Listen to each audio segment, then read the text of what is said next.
उधर आतंक का आकार होता है, इधर कांग्रेस सपा वाले आतंकियों की हालत को देखकर रोते हैं। देश के प्रधानमंत्री नरेंद्र मोदी राज्यसभा में जवाब देने के लिए तो नहीं आए। विपक्ष ने जितने भी सवाल पूछे थे ऑपरेशन सिंदूर और पहलगाम आतंकी हमले पर, उसके सीधे जवाब तो प्रधानमंत्री जी ने नहीं दिया। लेकिन आज जब वो अपने संसदीय क्षेत्र काशी में गए, किसानों को सम्मान निधि दे रहे थे, तो उस समय पहलगाम के आतंकी हमले और पाकिस्तान में आतंकी रो रहे हैं, परेशान हैं, बदहाल हैं और जाने क्या क्या दुखी होकर के कर रहे हैं, इसको कहते हुए ये कहने से नहीं चूके कि कांग्रेस और सपा के नेता पाकिस्तान और आतंकियों को रोते हुए देख के रो रहे हैं। पाकिस्तान दुखी है, ये तो सब कोई समझ सकता है, लेकिन पाकिस्तान का ये दुख कांग्रेस और सपा से सहन नहीं हो पा रहा। उधर आतंक का आकार होता है, इधर कांग्रेस सपा वाले आतंकियों की हालत को देखकर रोते हैं। अब आप एक बार सोच के बताइए कि क्या ये एक देश के प्रधानमंत्री की भाषा हो सकती है? क्या देश के प्रधानमंत्री अपने देश के दो सबसे बड़ी पॉलिटिकल पार्टीज को पाकिस्तान परस्त और आतंकियों से जोड़ करके कौन सी राजनीति कर रहे हैं? प्रधानमंत्री नरेंद्र मोदी जी, अगर आप में इतनी खुददारी थी तो आपने उस समय राहुल गांधी की इस चुनौती का सामना क्यों नहीं किया कि सदन में खड़े होकर के बोल दें प्रधानमंत्री कि डोनाल्ड ट्रंप झूठ बोल रहा है और एक भी राफेल विमान नहीं गिरे हैं। अगर आप कुछ करोगे तो महंगा पड़ेगा। और आप देर ऐसे कैसे चलता है? प्लीज, अखिलेश यादव ने भी अपने भाषण में यह बात बोला था कि कितने जहाज उड़े जिस पर नींबू मिर्चा टांगे थे। हमारे सबसे बेहतरीन एयरक्राफ्ट जो नींबू और मिर्च लगा करके जिनकी पूजा की गई थी, वो कितने उड़े थे? हम और सवाल नहीं पूछना चाहते हैं हम आपसे। प्रधानमंत्री जी, आपने एक भी जवाब दिया क्या? आपको सदन में जवाब देते बना नहीं, अब किसी सरकारी कार्यक्रम को पॉलिटिकल रैली की तरह बना करके आप ये भाषा बोलेंगे कि आपका सबसे प्रमुख विपक्षी दल के लोग आतंकियों को रोता देख करके रो रहे हैं। कौन रोया? कहां रोया? कब रोया? कौन सी तस्वीर में राहुल गांधी और अखिलेश यादव का वह सवाल है जो आतंकियों के समर्थन करता है, देश विरोधी है? लेकिन क्या प्रधानमंत्री का यह भाषण कहीं से भी जायज है? यह मैं आपके लिए छोड़कर जा रहा हूं। लेकिन हां, एक बात राहुल गांधी ने आज दिल्ली के अपने कार्यक्रम में जरूर कही जो बड़ी महत्वपूर्ण है कि 15 सीटों का ऊपर नीचे खेल अगर धांधली से न खेला गया होता तो आज देश के प्रधानमंत्री नरेंद्र मोदी नहीं होते। If 15 seats were rigged, he would not be the Prime Minister of India. We are going to prove to you without any doubt in the coming few days how a Lok Sabha election can be rigged and was rigged. और इतना ही नहीं, राहुल गांधी ने अपने इस कार्यक्रम में फिर से दावा किया कि वोटों को लूटा जा रहा है और बीजेपी वोटों को लूट रही है। महाराष्ट्र में लूटी, दिल्ली में लूटी, मध्य प्रदेश और हरियाणा में भी कोशिश हुई और अब बिहार में तो सीधे सीधे लूटा जा रहा है। और हम इस एटम बम को बहुत जल्दी सबूत के साथ देश के सामने रखेंगे। मैं अलग से बात करूंगा कि इसका एक एटम बम तो यह फूटा कि एसआईआर के नाम पर बिहार में जो वोटर रिवीजन हुआ उसमें नेता प्रतिपक्ष तेजस्वी यादव का ही नाम गायब हो गया। इसके लिए मेरी दूसरी वाली वीडियो देखिएगा, लेकिन इसको जरा गौर से सुनिए। जो हमें मिला है वो एटम बॉम्ब है, मतलब एटम बॉम्ब है, फटेगा तो आप इलेक्शन कमीशन आपको दिखेगा नहीं हिंदुस्तान में। राहुल गांधी के इस भाषण को सुनने के बाद मैं चाहता हूं कि भारत के प्रधानमंत्री, जो देश के प्रधानमंत्री हैं, ऑपरेशन सिंदूर पे पॉलिटिकल माइलेज लेते हुए, राजनीतिक बयान देते हुए उत्तर प्रदेश में एक से एक झूठ बोलते हुए सुनाई दिए। मैं उनके झूठ का एक एक करके पर्दाफाश भी करूंगा, लेकिन सबसे पहले चाहता हूं कि जरा इस भाषा को गौर से सुनिए। 4.25 लाख करोड़ रुपए, आंकड़ा याद रखना, 4.25 लाख करोड़ रुपए किसानों के खाते में भेजे जा चुके हैं। जरा आप मेरे साथ बोलेंगे कितने? 4.25 लाख करोड़। कितने? कितने? कितने? अब आपने सुना प्रधानमंत्री नरेंद्र मोदी को, 4.25 लाख करोड़ रुपया हमने किसानों को निधि में दिया है। आज जनता से तो हरवा रहे हैं। ये याद आ रहा है आपको, बिहार चुनाव है ना, कितने लाख करोड़ दूं? 1.25 लाख करोड़ रुपया। और ऐसे नारा दे करके पैसा दे रहे थे, ऐसा लग रहा था कि गोया पैसा ना हो, भीख दे रहे हो, एहसान कर रहे हो। प्रधानमंत्री यही भाषा आज भी बोले। 50,000 करोड़ की ज्यादा करो, 60,000 करोड़ की ज्यादा करो, 70,000 करोड़ की ज्यादा करो, 75,000 करोड़ की ज्यादा करो, 80,000 करोड़ की ज्यादा करो, 90,000 करोड़ की ज्यादा करो। योगी आदित्यनाथ ने यहां तक कहा कि 11 साल पहले किसानों की स्थिति कितनी बुरी थी, 11 साल में किसानों के लिए कितना अच्छा हो गया। और 10 करोड़ किसानों को सौगात तो उत्तर प्रदेश में मिल गई, जिसमें से 2 करोड़ तो बनारस के हैं। और सारी चीजें कहने के साथ किसान निधि की बात हुई और उसी किसान निधि से जुड़ा हुआ किसानों की समस्याएं क्या सारी खत्म हो गई? अब मैं आपके सामने स्क्रीन पर एक आंकड़ा रखता हूं। रिजर्व बैंक ऑफ इंडिया की रिपोर्ट के मुताबिक मार्च 2025 तक किसानों को दिए गए बैंक कर्ज दोगुना होकर के 21 लाख करोड़ रुपए से अधिक हो गए हैं। और यह बता रहा है कि अगर ट्रेंड जारी रहा तो 2015 से 25 के बीच में यह 3 गुना हो जाएगा। यानी किसानों का कर्जा पिछले 10 साल में 2 गुना से 3 गुना हो गया। और कौन था जिसके पुराने भाषण याद करो, दिखा रहा हूं कि साल 2025 तक किसानों की आमदनी दुगुनी होनी थी और पिछले 10 साल में किसानों का कर्जा दुगुना हो गया। कर्जा माफ क्यों नहीं हो रहा?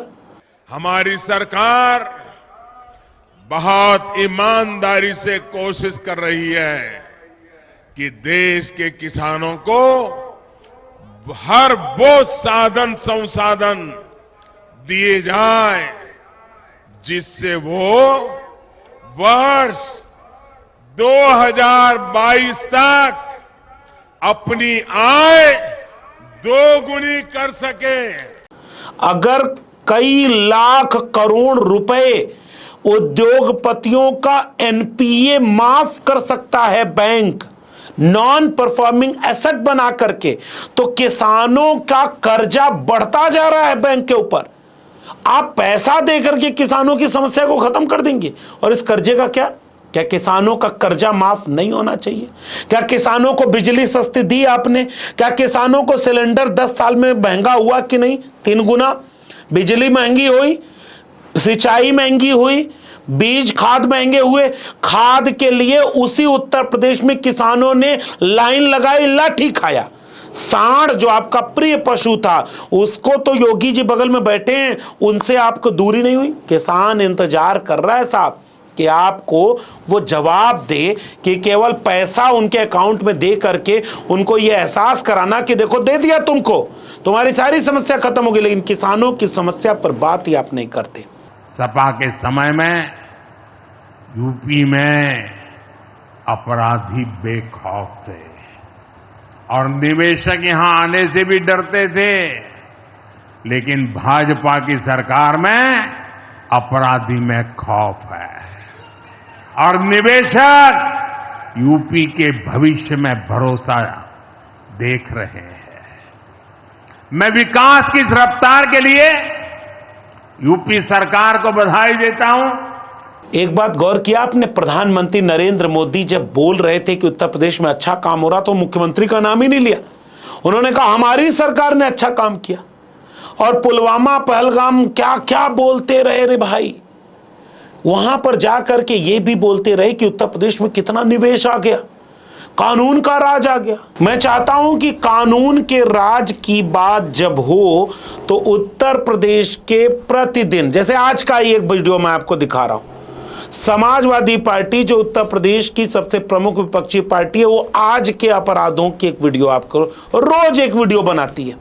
आज वाली वीडियो में कितने अपराध हैं देख लीजिए। पिछले 1 महीने में उत्तर प्रदेश में किसी किस्म का अपराध ऐसा नहीं होगा जो नहीं हुआ होगा।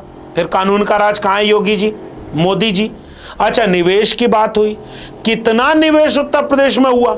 मैं चाहता हूं कि पिछले 1-2 वर्षों में ही जितनी बार निवेश के लिए कार्यक्रम हुआ लखनऊ में, उत्तर प्रदेश में, और उसके बाद कितने निवेश का दावा किया गया और कितना निवेश आया, कितने उससे नौकरी मिली, उत्तर प्रदेश को निवेश कितना मिला, केवल आप अखिलेश यादव के 2-3 बयान सिलसिलेवार सुन लीजिए, आपको पोल खुलती दिख जाएगी कि देश के प्रधानमंत्री और उत्तर प्रदेश के मुख्यमंत्री जो बोल रहे हैं उसमें कितनी सच्चाई है। उत्तर प्रदेश में जितने मुख्य लोग हैं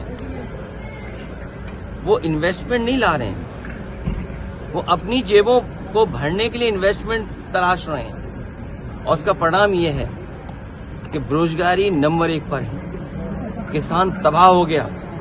जो ये कहते थे आय दोगुनी करेंगे, मुझे ये बताएं, बुंदेलखंड का किसान, सरसों की कीमत क्या दी सरकार ने, तिल की फसल की कीमत क्या दी? वहां के किसान मूंगफली के धरना देते रहे।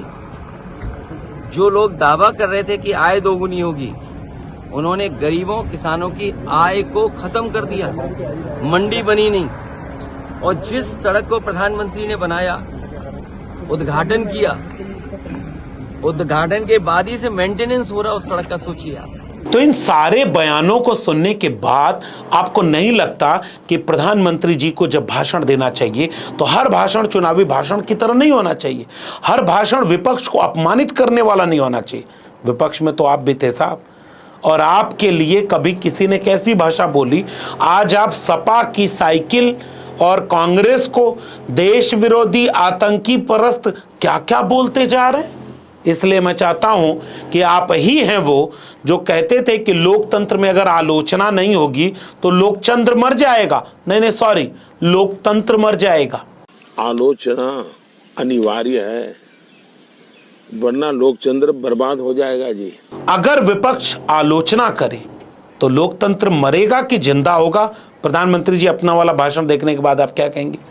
दूसरा सवाल, जितने सवाल आपसे सदन में पूछे गए, सीधा उनका जवाब अगर नहीं मिला तो आपको रैली करके फिर अनाप शनाप ये भाषा कि आतंकी रो रहे हैं तो सपा और कांग्रेसी रो रहे हैं। कहां रोया है? एक प्रमाण दे दीजिए, सबूत दे दीजिए। और जो सवाल उन्होंने पूछा वो सवाल देश का सवाल है कि नहीं, ये मैं जनता के ऊपर छोड़े जा रहा हूं। फिर वही बात मैं दोहराऊं जिसकी वजह से पहलगांव हुआ, जिसकी वजह से पुलवामा हुआ। अगर ये इतना ही टेक्नोलॉजी और इन सब चीजों को समझते हैं और जानते हैं, इतना ही टेक्नोलॉजी और इन चीजों को सब समझते हैं, तो आखिरकार अध्यक्ष महोदय, पुलवामा में जो गाड़ी में RDX आया, वो गाड़ी आज तक क्यों नहीं पकड़ी गई? और शायद भारतीय जनता पार्टी के लोग ये जानते होंगे कि बहुत सारे विभाग सरकार के होते हैं, सैटेलाइट इमेजेस देते हैं। अगर आज भी भारतीय जनता पार्टी चाहे तो पुलवामा में जो गाड़ी आई है, सैटेलाइट इमेजेस से वो पता कर सकती है कि वो किस रास्ते से वो गाड़ी आई थी। आप हिम्मत क्यों नहीं जुटा पा रहे हैं उसके लिए? क्या देश के प्रधानमंत्री झूठ बोल रहे हैं? क्या देश के प्रधानमंत्री किसानों को धोखा दे रहे हैं? किसान आंदोलन क्यों करना पड़ा? किसानों के आंदोलन के बाद उनको बिल को वापस क्यों आपको लेना पड़ा? कितनी आपने मंडी खोली, कितना खाद का दाम है, कितना UAP का दाम है, कितना जो है उनको सामान मिल रहा है? इनका सवाल का जवाब कौन देगा? जो सरकार विकसित भारत के सपना दिखा रही हो और विकसित भारत के साथ साथ जिन्होंने ये किसानों को दावा किया हो कि उनकी आय दोगुनी हो जाएगी, क्या विकसित भारत के कैंपेनिंग में किसान है कि नहीं है? क्या विकसित भारत बिना किसान के खुशहाली के, बिना किसान के जुड़े हुए संभव है? क्या विकसित भारत में नौजवानों की बात है? जो हमारे नौजवान बेरोजगार हैं, नौकरी नहीं जिन्हें मिली, क्या वो विकसित भारत में शामिल होंगे? या भारतीय जनता पार्टी ने ऐसा कौन सा फैसला लिया है जिससे बड़ी संख्या में हमारे नौजवानों को नौकरी रोजगार मिल गई हो। हमारे मुख्यमंत्री 46 में 56 की गिनती गिनते हैं, 46 में 56 है। और उनसे पूछिए कि जो निवेश आना था 40 लाख करोड़ का जो सपना दिखाया था, इसमें कितना निवेश जमीन पर पहुंचा है, और अगर निवेश जमीन पर पहुंचा है तो कितने नौजवानों को नौकरी और रोजगार मिला है। इन सवालों का जवाब भारतीय जनता पार्टी के पास नहीं है। इसीलिए भारतीय जनता पार्टी कभी धर्म के पीछे, कभी भगवान के पीछे छिप जाती है। किसान निधि आप दे रहे हैं, अच्छी बात है, लेकिन आप 80 करोड़ लोगों को 5 किलो अनाज जिस एहसान में दे रहे हैं, वो भी तो उन्हीं का पैसा है। बाढ़ में डूब रहा है, फसल बर्बाद हो रही है, इसके लिए आपने क्या किया? सवालों का जवाब अगर हो तो दीजिएगा, क्योंकि सवाल पूछना हमारी जिम्मेदारी है, जवाब देना सरकार की जिम्मेदारी है। इसलिए सरकार जवाब दे, इसलिए आप भी उससे सवाल पूछते रहिएगा।